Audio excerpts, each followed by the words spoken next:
Okay, so Renderman displacement here. So the first thing we're gonna take a look at here is actually a sphere, and that's kind of a boring but kind of a useful topic. So we have a sphere here, it's a polygon sphere, and if I go to the shape node here, we see the Renderman tab here, so I want to expand this. There's a few settings that's actually gonna live on your object that you wanna be aware of. And one of them, and it's a very important one actually in Renderman, is the displacement bound. So by default here, it's 0.1. Displacement bound is like an imaginary bounding box around the object, and that's gonna make sense when I apply the displacement. So if you get artifacts, this is the main thing to look into. So if I would explain this, if I would apply a displacement level of 1, let's say that 1 is going out here, but my displacement bound is gonna cut it off around 0.1, and you're gonna get left here with artifacts or non-displaced geometry depending on the scale. So that's very important. So let's just actually hook up a displacement here, see what happens. If I select my shape node here, I have a pixel surface shader. If I select this and say displace, this one is gonna, you see here, I get a displacement node here automatically hooked up, and what it hooks up to is this. If I expand the shape node, the Renderman displacement here is where it's hooked up to. If you don't select the shape node, let's do it again, you're gonna get a shape node. So yeah, let's hook up a checker now and see what happens with that displacement bounds. So I want to hook this one up to this displacement node. This is gonna be the one that's gonna drive the displacement. So I hooked up a Maya one just because it has already a manifold, but there is also a Renderman one. We want to take the out color red here and hook it up into the display scalar, and the displacement node that it's going to displace with this checker. So take a look here. So we see displacement scalar. This is my hookup here. So this is the settings. We can also have a vector displacement. I'm not going to use that now because a vector displacement is red, green, and blue values. So you can actually bend your displacement.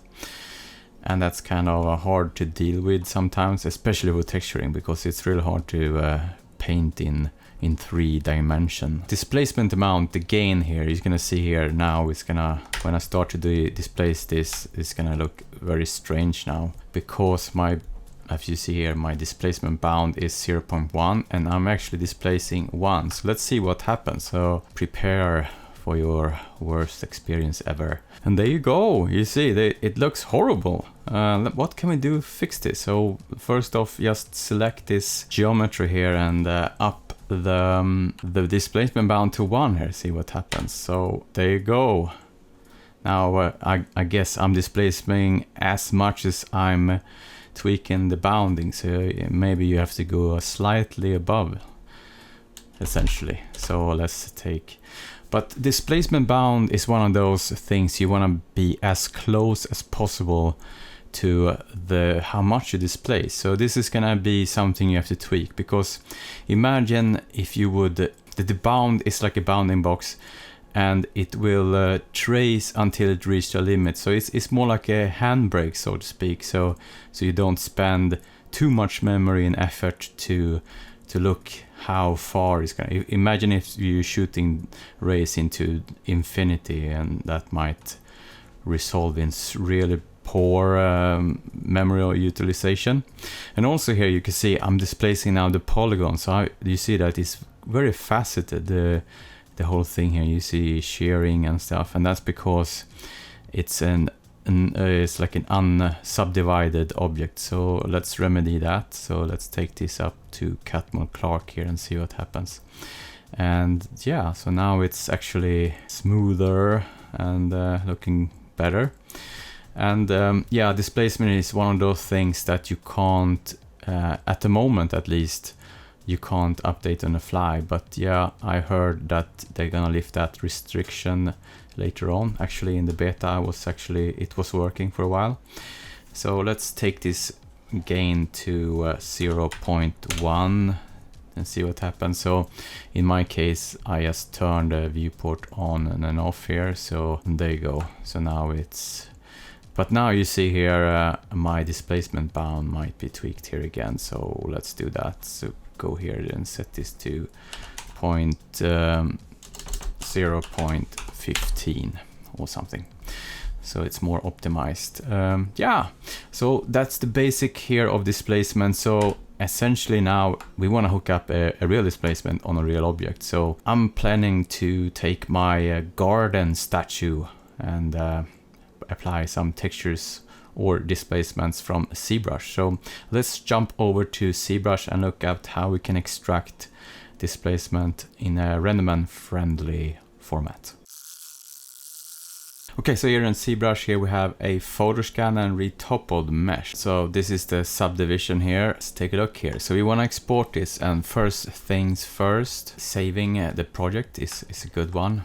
And then we take this down to the lowest subdivision, and then we go to morph target. If you would have morph targets, you have to delete them, and then you store the morph target here, the lowest.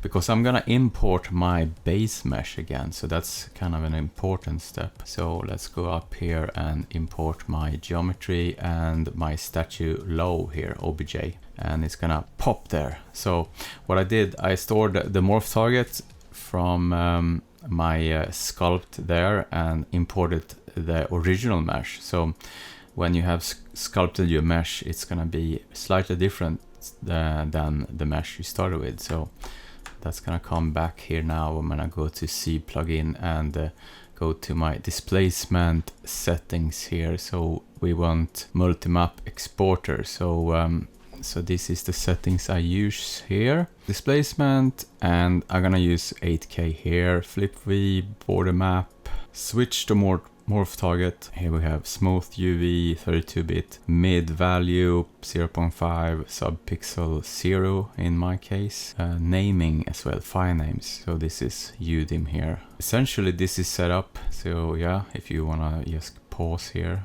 look at the settings. Otherwise I'm gonna here say create all maps, and we can actually create a new folder here. So statue low EXR and save. And yeah, now I'll pause and come back when we're in Maya.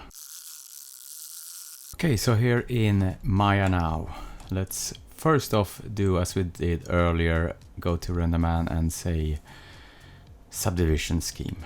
So yeah, and yeah, so why don't we also make an environment? There you go. Let's fire up an IPR, or actually let's apply a shader. There you go. So now we have a shader. Let's graph material. So we have a clean slate here. A shader and without displacement, just subdivision. Let's hook up the displacement. First off, we actually need texture. So you see here the TX button there. So I want to go now to my pick directory, go to this folder, the disp v3 here. They exported, and select folder, and we see here. So I renamed the files because they got a funky name, or just a geometry name actually. 8 images, and they are all EXRs. So I just want to make TX files out of this. So clear all cache here, and it's gonna start here to process my files here. So I will be right back when this is completed. And here we see everything is fine and green, and everything is fine and dandy because yeah, it's finished. My TX files is finished. So we want to hook up our displacement. So let's do as we did earlier. I select this shape group here, and displacement, that's how it's supposed to be. Yeah. Now we want to hook up the texture into this. So let's see what's happening. It will probably look strange here out of the bat. You will see soon. Pixar texture, but it's good to be exposed to some quirks here. We know what's going on really. So as image this v3, we take the TX file here. I want to set this to Mari, and that's gonna be it. Let's say result R into, let's see, this scalar. I suspect that it's gonna shift slightly or balloon out now, and let's see. And you see here it balloons out, and that's because the displacement node is based around 0, but our texture map is actually 0.5 in value, so we have to fix this. So we have some utility nodes. Let's pause the viewport. Let's take a look here what we can do about that. So let's take my pattern and go to displace and say displace transform. So this one is the one we want to play with. So let's hook up now instead result R into this scalar. Then we want result float into this one. So this one now lives in between of the texture read, so we can rename this to CDisp. So I want to remedy now the shift. So we know that the texture read here has 0.5 in the base value, so we want to shift this. So what we can do here, we have the remapping mode here, so none at the moment is going to be as nothing here, so centered here and displacement center. So this now tells me, it looks for the maps. Okay, so I know now the base value is 0.5, and this one now is going to shift everything. So let's take a look at how it looks now if I re-rendered it. And there we see, so now it has remapped the values here, and we can see now we have a base displacement. Fire up an IPR here, we can go in here. Yeah, so that works, and it looks like displacement bound is probably okay as well. Let's go to the shader and add some roughness, or specular, and add some roughness, so we get some forms here, so you can see. So that's the basic here, but then you want to add, actually, let's say that you want to add something on top of it, like a texture from Mari, like a concrete texture on top of this. How do you do then? So let's take a look at that now. So we have yet another node here, Pixar displays scalar layer. So we can use this one in between here if you want to hook up more layers. So we can have this one as a base layer, and then we have more layers, so you see here. So first off, let's take here result float into this the base disp scalar, and let's take the result float into this one here. So now if everything goes as expected, we should have, if I enable layer 1, because I don't have anything in layer 1 at the moment. So if I render it again now, it's gonna be as it was before. So let's prove that, and there you go. Let's just take something like a checker. I'm gonna then export out a Megascan texture and apply on this from Mari into this out color R to layer 1 disp scalar. So now we should have a checker. It will be very strong, I would suggest here, because it's 0 to 1. So let's take the gain down considerably here. So, and I want to enable it. The layer here acts, so you can have a mask as well. You can mask. So if you have a texture mask or another type of mask, you can mask it. So this is the amount, the strength. This is the pattern going in, you see there, and this is the mask. At the moment it's going to apply it everywhere. And you can also have different operations here, so add, over, subtract, multiply.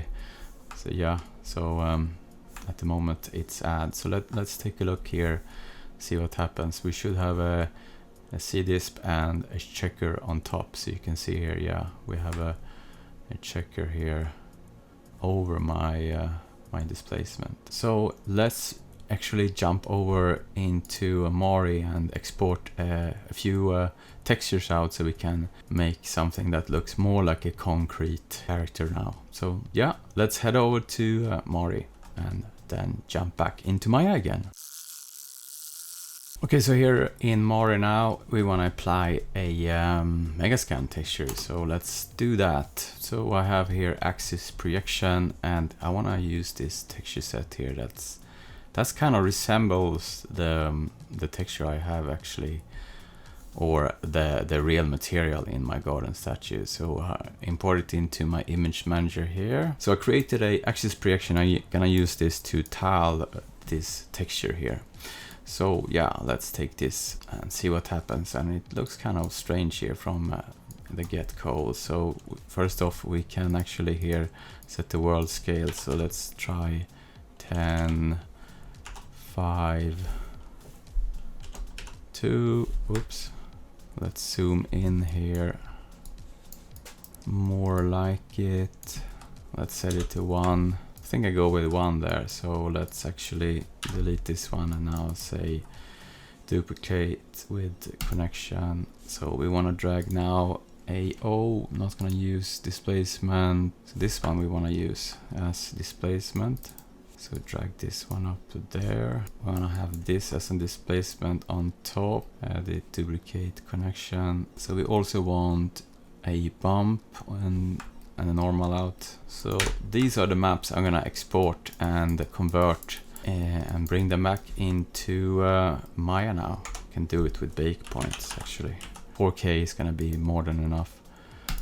Let's take half. This is not scalar, so let's name this col. This one. So yeah, I'm gonna create bake points, bake them and export them out into textures. So that's not so important. So we can look at that in an upcoming tutorial. So next time actually I'm gonna plan to do a continuation of this and more concentrating on the material creation tool here in Mari, and I'm gonna use actually baked map from Substance and actually some of the textures from Substance Painter as well. So I'm gonna do some interop from Substance to Mari, but that's gonna be in the next upcoming chapter when it's more dive into the Mari side.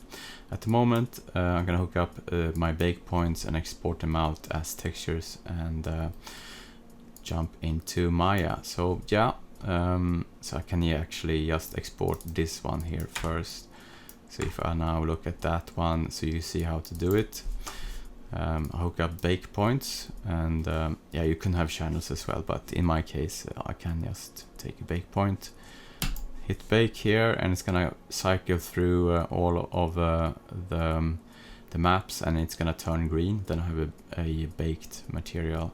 Then I can actually export it out here, export baked here. So there you go. Now it's baked. So now this one is a texture, and if I now here hit export baked, I can go to a location, go to my project. I want to export this as EXR. We want to export it as col. Export all patches. So col space, same as linear, that's fine. Yeah, let's do that. Let's say none equate all. Our running man down here, when it's finished, we have exported our textures. So I'm gonna hook up the same here for all my other textures and jump into Maya and process them. So I need to convert them to TX. That's gonna be the same as when I converted the C displacement. So yeah, let's jump into Maya and hook all of these textures up and see what happens. Okay, so back in Maya here, and I have actually already converted all my textures that I exported out from Mari. So we can take this checker here, I don't need it anymore, and make another Pixar texture node.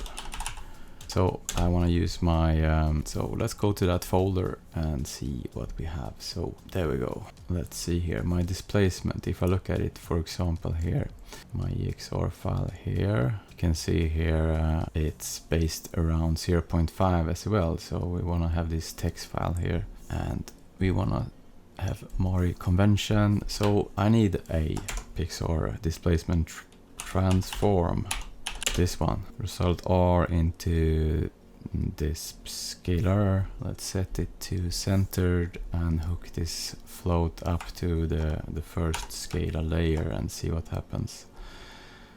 So layer 1 disp scalar should be fine. Let's set it up to something 0.1 maybe as default here and see what happens. Oh, first off, let's disable so we have something to compare with. Let's render an IPR here, a few iterations. Okay, let's pause this, hook up the this one, enable, and redo that. We have something, let's see, let's compare. So yeah, it's super strong. So I think I have to take it down even further. So 0. Maybe 0.1, because I want something that's more like a, so that's 0.1. So I want something in between there. That's a bit too much. So I guess, well, maybe that's okay, actually. Let's say 0.15 or something. Let's try that. So we also want to hook up now actually the bump and then or normals and the color and all of that and see what happens. So let me first quickly here set up all of the maps and I'll come back.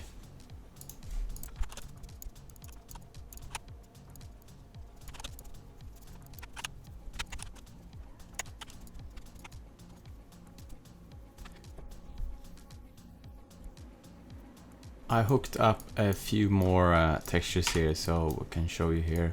So I hooked up a bump, so I already covered bump in the earlier chapter.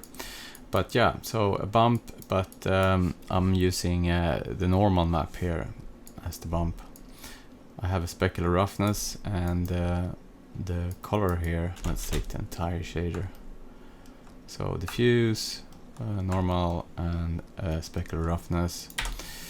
And that gives this result. So let's take a look at. So yeah, so here's a few renders. So here's the head, here's the body. So yeah, we have the sculpted displacement, the Megascan textures on top, and the foot area on the behind there, and the reverse angle of that.